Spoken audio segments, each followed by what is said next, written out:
All right, my friend, here we go. Lesson 1 review. 2 guys, we're going to pay attention to both sides. Right now, we're going to pay attention to swing that's over to the right. Down the line view as we get you back into an address position. Really good address position. Good athleticism. We did talk a little bit about your alignment. Like most people, they get set up too close to the target. Feet, hips, shoulders, forearms are too far right. Subconsciously, they don't know that they're aiming there, so in essence, they have to hit poles in order to have a successful shot. Their best shots are actually missing greens to the right, and that doesn't add up. So from where you set up, in order for you to have a good result, you have to hit poles, which causes poor club face configuration and path issues later. So let's look at it at P2, and again we're just looking at the guy over on the right. I love the face configuration at this point. It's facing down. Okay, we can see that club face is still facing the ball, which is a really good spot to be in at P2. Club gets a little bit further behind my body than I would want. It's back here. I'd like to see it over your hands a little bit more, but you're fine. We can live with that for now. As we get to the top, beautiful position at the top. Really good leg action. A nice deep pivot in that right hip. But when this sequence of events that starts our downswing, this is where we get in some trouble.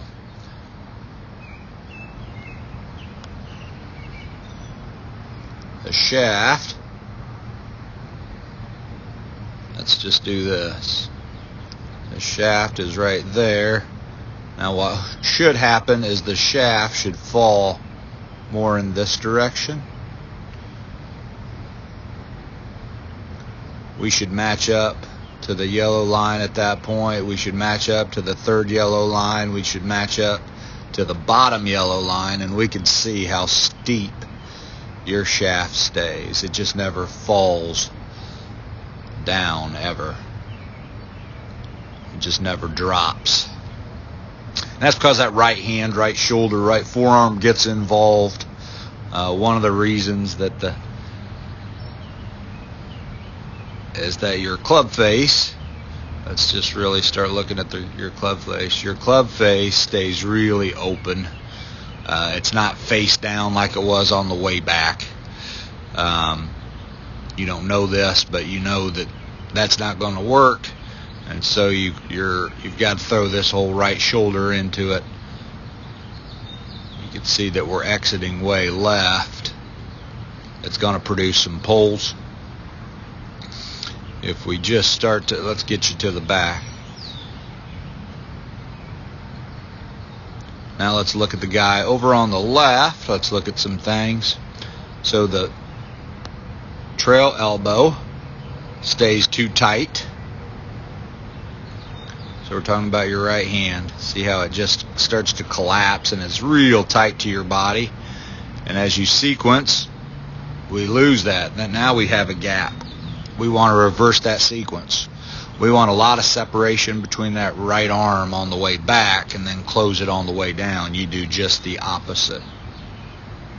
If we start just to look at the club face over here, that club face way too open, way too open, way too open. And we're just not able to shut it. We could even look at the back of just your left hand here. If we isolate your left hand and you've got a FootJoy glove, your FootJoy stays skyward too long. We need to get that FootJoy rolling down, knuckles down at that position. But you do a really good job of interacting with the ground. We talked about low point. One thing quickly, I'm going to put a circle. Your club face is right there on the way back. As you transition, notice it goes right back in that same circle. As we transition, that circle should be much closer to you. That's where your club head should be transitioning through, because you're not shortening your radius, you lengthen the radius, which causes this. Bingo. There's the old chicken wing, right? Because your club's too far away from you at that point, you have to break that lead arm down in order to not hit huge chunks. And occasionally I'm sure you hit some chunks, but you're trying to fix it late with the old chicken wing. So in essence, your sequencing is wrong. You do many things well, my friend. We're just going to see if we can get that shaft to just shallow out, give you a little bit more time. So your golf swing will actually be tenths of a second longer. And it should be helpful. We gave you some drills to work on. Hopefully you're going through those, and we'll see you next time. Thanks.